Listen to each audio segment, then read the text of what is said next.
friends, welcome to our channel. இன்னைக்கு நம்ம spoon பழம்பொரி தான் ரெடி பண்ண போறோம். அது என்ன ஸ்பூன் பழம்பொரின்னு கேக்குறீங்க. இப்போ பழம்பொரியோட பேரும் ஷேப்பும் எல்லாமே மாறிடுச்சுங்க. அது எப்படி மாறிடுச்சுன்றத இன்னைக்கு நம்ம வீடியோ. 2 நேந்திர பழம் எடுத்திருக்கேன். ரொம்ப பழுத்த பழம் இல்ல, ஆனா பழுத்துட்டு இருக்கு. அந்த ஸ்டேஜ்ல இருக்க பழம் தான் எடுத்திருக்கேன். ரொம்ப பழுத்ததா இருந்தாலும் குழப்பம் இல்லை. பழம்பொரினாலே நேந்திர பழத்துல தான் பண்ணுவாங்க. அதுல பண்ணா மட்டும்தான் கரெக்டா அந்த பழம்பொரியோட டேஸ்ட்டும் கிடைக்கும். இந்த 2 பழத்தோட தொலி கலைஞ்சு நமக்கு ஒரு பவுல்ல போடலாம். நல்லா உடைச்சி எடுக்கலாம். ஸ்பூன்ல உடைக்கும் போது அங்கேயும் இங்கேயும் கொஞ்சம் கொஞ்சம் கட்டைகள் இருக்கும். அது இல்லாமல் நல்லா கையிலே நமக்கு உடைச்சி எடுக்கலாம். மிக்சியில் அரைக்கவும் கூடாது. பழம் உடைச்சி எடுத்தாச்சு. இனி இதில் நமக்கு சர்க்கரை சேர்க்கலாம். பழத்தோட மதுரம் எவ்வளவோ அதை அனுசரித்து நீங்கள் சர்க்கரை ஆட் பண்ணிக்கிங்க. பொடிச்ச சர்க்கரை தான் ஆட் பண்ணுறேன். 1/2 டீஸ்பூன் ஏலக்காய் பொடி, ஒரு பிஞ்சு உப்பு, 1/2 டீஸ்பூன் கருத்த எள்ளு. இதெல்லாம் ஃபஸ்ட்டு மிக்ஸ் பண்ணலாம்.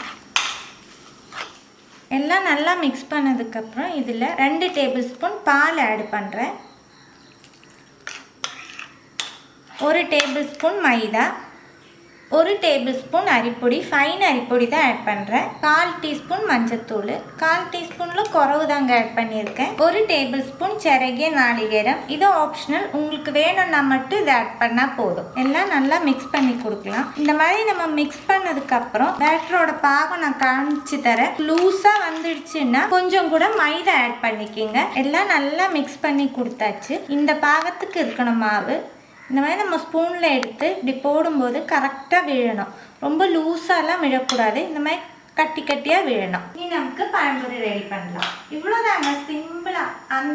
நம்ம ஃபஸ்ட்டெல்லாம் பழம்பொரி பண்ணும்போது பழம் ஸ்லைஸ் பண்ணி மாவில் முக்கி அது நிறைய பேருக்கு ஷேப்பு வரும், சிலவங்களுக்கு ஷேப்பு வராது.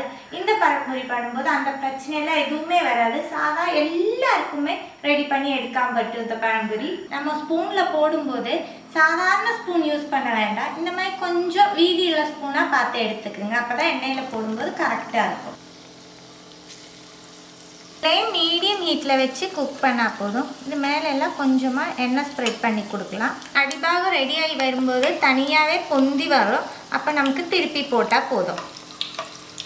இந்த மாதிரி கேப் வரும்போது ஒரு ஒன்று நமக்கு போட்டு கொடுக்கலாம்.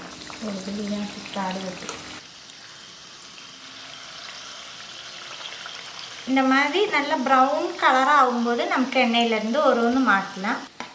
இவ்வளோதாங்க, சிம்பிளாக 5 நிமிஷத்தில் நமக்கு ரெடி பண்ணி எடுக்க முடியும். இப்போ எங்கள் ஊரில் எல்லாம் ரொம்ப ட்ரெண்டிங்காக போய் கொண்டு இருக்கிற ஒரு ரெசிபி. இப்போ டீ கடையிலெல்லாம் போனால் இந்த மாதிரி தான் எங்களுக்கு பழம்பொரி கிடைக்கும். நிறைய பேர் ட்ரை பண்ணியிருப்பீங்க. ட்ரை பண்ணாதவங்க ட்ரை பண்ணி பாருங்கள். சிம்பிளாகவும் ரொம்ப டேஸ்ட்டாகவும் பண்ணக்கூடிய ஒரு ரெசிபி.